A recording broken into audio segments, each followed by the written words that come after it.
Every coding agent has the same problem.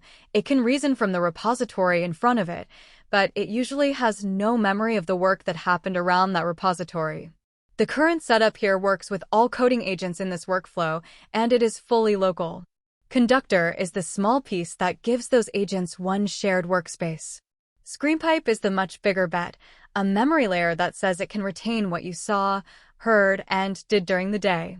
This is a source-grounded look, not an independent Screenpipe installation test. The moving product footage is Screenpipe's own published demo, used muted. The claims I make are limited to its ex-post, official site, documentation, and GitHub repository. That distinction matters because a tool that observes a workday deserves more scrutiny than a normal developer utility. The ex-post introduces Screenpipe as a way to record and learn how you work, then turn that material into searchable memory, standard operating procedures, and AI agents. The current repository describes a desktop product that captures screen content, app text, browser context, and audio locally. Its technical explanation says it prefers accessibility data, with OCR as a fallback, uses local speech recognition, and stores the resulting information in SQLite with full-text search.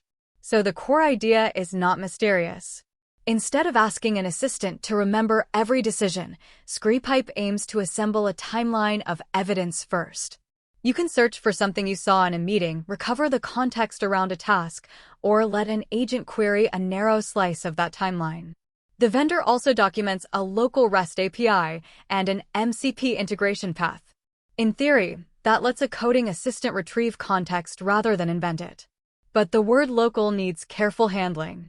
Screenpipe says the default recording and storage path is on your machine. That is a meaningful design choice. The capture database does not have to begin in a third-party cloud. Its official pages also describe optional cloud AI and encrypted sync.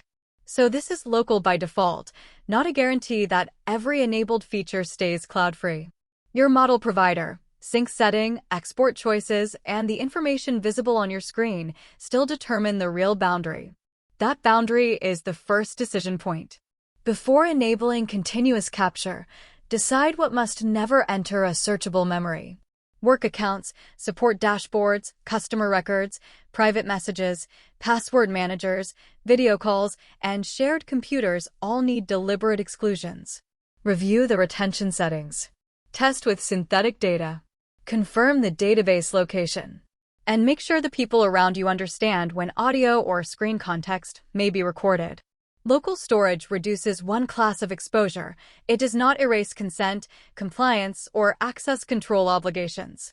The second decision point is whether the memory produces a better answer than ordinary project context. For a coding agent, a good first task is narrow. Find the decision that changed a library choice, retrieve the command that fixed a recurring issue, or draft a changelog from a single work session. A bad first task is an open-ended command to act on everything it has ever observed. Start with retrieval. Ask for linked evidence. Check the answer against the repository, tickets, and the source material that matters. Only then consider an automation. Screenpipe's official demo illustrates the attraction. It moves from background activity to company memory language, then to natural language workflows and reminders. That is useful visual proof of the product story, but it is not proof that the same setup will work unchanged in your environment. I have not presented it as a local capture run, and I have not used its original audio. The point of this video is to show the documented shape of the product and the questions to ask before installing it. There is also a licensing detail worth checking before a team rolls it out. The original post calls Screenpipe open source. The current GitHub README calls the project source available and describes a commercial license with personal non-commercial use. Those may be compatible with the team's intent, but they are not interchangeable labels. Read the current license and pricing terms yourself, especially if the capture layer will touch company data or support an internal product. For the surrounding workflow, Conductor stays intentionally modest.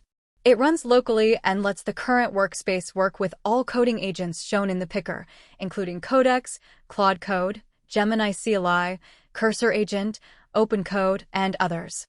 The shared workspace is not a claim that every agent gets unrestricted memory. It is a way to keep the code and decisions where you can inspect them. The practical next step is simple. Visit github.com/screenpipe/screenpipe, verify the current install and license guidance, and make a small privacy-reviewed test profile. Keep the first retrieval task bounded and auditable. If it earns trust there, expand slowly. And that is the real takeaway. The current setup works with all coding agents in this workflow and remains fully local. Screenpipe may add a useful local by default memory layer, but only if you choose its boundaries on purpose. For the local agent workspace side of this demo, the reference is conductros.com.